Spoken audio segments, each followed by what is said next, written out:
नमस्कार, आप देख रहे हैं क्वेश्चन आवर। मैं हूं अबुल नसर इकबाल।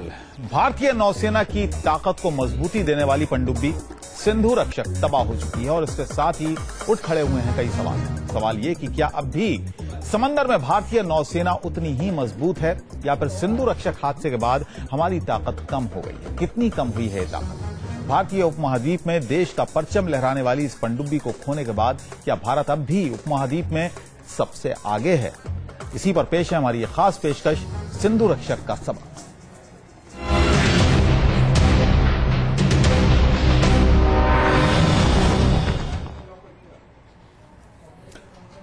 और इस रिपोर्ट में आगे बढ़े उससे पहले आपको अपडेट दे दें, मुंबई में दुर्घटना का शिकार हुई पनडुब्बी सिंधु रक्षक से 4 नौसैनिकों के शव बरामद कर लिए गए हैं। हालांकि इनकी पहचान अभी तक नहीं हो पाई है।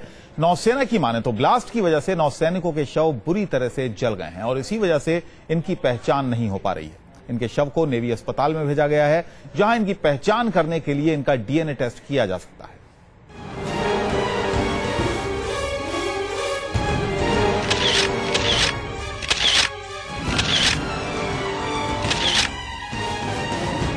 भारतीय नौसेना की पनडुब्बी सिंधु रक्षक हादसे को कई दिन बीत चुके हैं। मुंबई के समंदर में खड़ी इस पनडुब्बी में हुए हादसे के वक्त इसमें 18 नौसैनिक फंसे थे, जिनमें से कुछ शव निकाले जा चुके हैं, लेकिन राहत बचाव का काम अब भी पटरी पर आता नहीं दिख रहा है। विस्फोट के बाद डूबी इस पनडुब्बी से गोताखोरों ने शुक्रवार को कुछ शव बरामद किए, लेकिन इन सब के बीच कई सवाल एक साथ उठ खड़े हुए हैं। राहत बचाव का काम अब भी पटरी पर नहीं। अब तक क्यों नहीं निकाले जा सके शव? क्यों नहीं मिल रही सटीक जानकारी? सिंधु रक्षक हादसा बुधवार को हुआ था, लेकिन अब तक राहत बचाव का काम पटरी पर नहीं आ पाया। बताया जा रहा है कि ब्लास्ट के बाद पनडुब्बी काफी गर्म हो चुकी है। समंदर में केमिकल फैल जाने की वजह से गोताखोरों को देख पाने में मुश्किल हो रही है। कम विजिबिलिटी के चलते गैस कटर के इस्तेमाल में भी दिक्कतें पेश आ रही हैं, जबकि नेवी के पास इस तरह के हादसों से निपटने में कारगर उपकरणों की कमी भी रेस्क्यू ऑपरेशन में काफी परेशानियां पैदा कर रही है। राहत बचाव का काम किस तरह चल रहा है, इसका अंदाजा इसी बात से लगाया जा सकता है कि अब तक इसमें सवार सभी लोगों को ठीक ठीक जानकारी भी नहीं मिल पाई है। वहीं जानकार सिंधु रक्षक हादसे के बाद भारतीय नौसेना की ताकत घटने का अंदेशा जता रहे हैं। तो ये उसमें से एक अपग्रेड होकर थोड़ी आधुनिक हो गई थी और आधुनिक होने के कारण इसके जाने से 1/5 जो सबमरीन फ्लीट है वो गायब हो गई। पनडुब्बी के भीतर कम रोशनी की वजह से कुछ दिखाई नहीं दे रहा। इसके भीतर लगे सभी उपकरण अपनी जगह से हट चुके हैं और इसमें पहुंच पाना बहुत कठिन हो रहा है। नौसेना इस पनडुब्बी को निकालने के काम में एक डच कंपनी की मदद लेने के बारे में भी सोच रही है। नौसेना ने घटना की जांच के लिए बोर्ड ऑफ इंक्वायरी के आदेश दे दिए हैं, लेकिन जानकार इस पर कई सवाल उठा रहे हैं।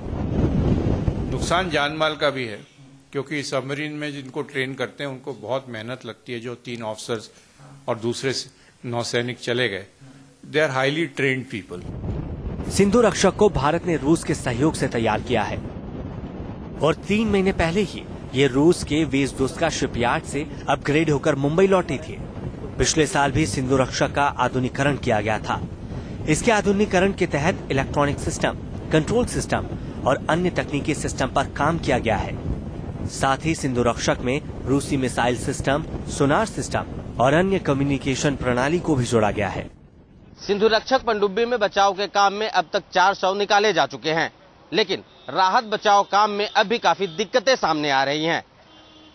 पनडुब्बी के अंदर विजिबिलिटी बहुत कम है, तो पानी में फैल चुका केमिकल बचाव कार्य में जुटे लोगों की मुश्किलें बढ़ा रहा है। वीडियो जर्नलिस्ट सिद्धेश के साथ शैलेंद्र सिंह, न्यूज नेशन, मुंबई। तो ये हादसा बहुत सारे सवाल खड़े कर गया। हमारे साथ 2 खास मेहमान हैं। रिटायर्ड एडमिरल रवि मेहरा साहब हमारे साथ हैं, इसके अलावा रिटायर्ड कमांडर विजय वोरा साहब हमारे साथ हैं। आप दोनों का ही स्वागत है। रवि जी, इससे पहले कि हम बात करें कि नेवी की ताकत के बारे में या जो हादसा हुआ उसके बाद जिस तरह से बहुत सारे सवाल उठ रहे हैं ताकत को लेकर, नेवी को लेकर, उस पर हम बात करेंगे। लेकिन पहले हम बात करते हैं इस हादसे के बाद जो सवाल खड़े हुए हैं कि आखिर जो रेस्क्यू ऑपरेशन है अभी तक मुकम्मल नहीं हो पाया है, अभी तक सही जानकारी नहीं मिल पा रही है। क्या वजह है? देखिए, सबसे पहले तो मैं जिन भी परिवारों के लोग फंसे हैं या जिनको जो मर चुके हैं उनके प्रति अपनी सहानुभूति पेश करना चाहता हूं, नेवी को भी और उन परिवारों को भी।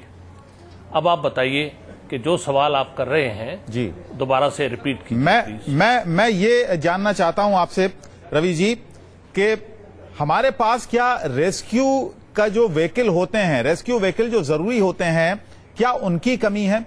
रेस्क्यू के लिए जो हमारे पास साजो सामान होना चाहिए, क्या उनकी कमी है? क्या वजह है जो इतने दिन बीतने के बाद भी भारतीय तट पर खड़ी एक सबमरीन हादसे का शिकार होती है और अभी तक हमारे 18 नौसैनिकों का कोई पता नहीं चल पाता? इसकी वजह क्या है? देखिए, सबसे पहली वजह तो ये है कि जो सबमरीन को निकालने के लिए, समुद्र से निकालने के लिए जो जहाज होते हैं या उपकरण होते हैं, वो हमारे पास कमी जरूर है। मगर जिस चीज की DSRV की आप बात कर रहे हैं, वो जब सबमरीन डीप समुद्र में गिरती है या डूब जाती है तो उसको निकालने के काम आते हैं। यहां पे ये सबमरीन बिल्कुल हमारे डॉकयार्ड के अंदर खड़ी है, सो इस वजह से उस बात का थोड़ा सा कम ही उस पर ध्यान जाता है। मगर क्यों हुआ ये इस बात के ऊपर ज्यादा जरूरी है कि उसके ऊपर ध्यान दिया जाए। अब सवाल आपने ये उठाया कि क्यों हमको देरी लग रही है कि इस चीज को ठीक करने में। ठीक करने में मतलब निकालने के अंदर। देखिए, जब आपको अभी तक जो मीडिया से भी रिपोर्ट मिल रही है और जो एक्चुअली बंबई में हो रहा है वो ये है कि सबमरीन जो है वो इतनी गर्म हो चुकी थी कि उसके अंदर के सब जवान जो है वो इधर उधर फैल गए। दूसरी बात है कि विस्फोट होने की वजह से उसके जो दरवाजे थे, उसकी जो स्ट्रक्चर थी, वो बिल्कुल उसका तहस नहस हो गया है जी। अब जबकि इतना उसके अंदर पानी है जिसके अंदर कुछ दिखाई भी नहीं दे रहा, तो जो भी डाइवर अंदर जाएगा वो सिर्फ इस ख्याल से जाएगा कि सबमरीन पहले कैसे थी।